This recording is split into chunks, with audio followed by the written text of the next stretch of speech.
Hi there. There may be a time where you might need to change or upgrade your subscription with Inventory Hive. That might be because you've reached your maximum property limit on your account.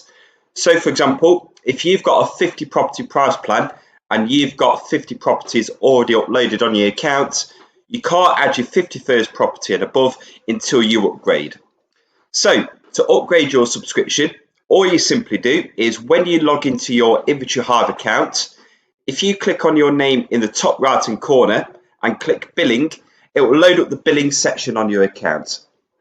This is where you can see what subscription you're on.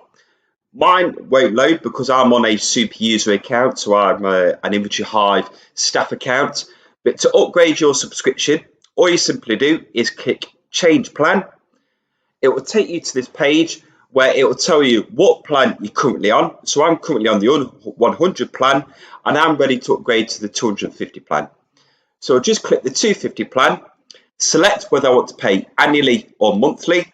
If you paid annually, don't worry, you won't pay the full difference. You only get charged on a pro rata basis.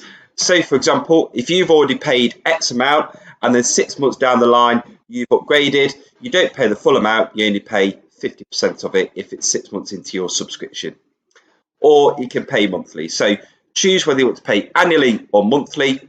Don't forget to choose your add-ons as well. If you unselect these from your original subscription, then they won't get added on. So just make sure you choose your add-ons. You click proceed to checkout. It will generate the cost for you. It will just summarize it here in a second. It just takes a second to load. There we go. It confirms the price, confirms what payment is due now. You agree to the terms and service, then you click proceed to payment. So that's all you simply do. That's how you change your subscription. And any questions, just get in touch with us.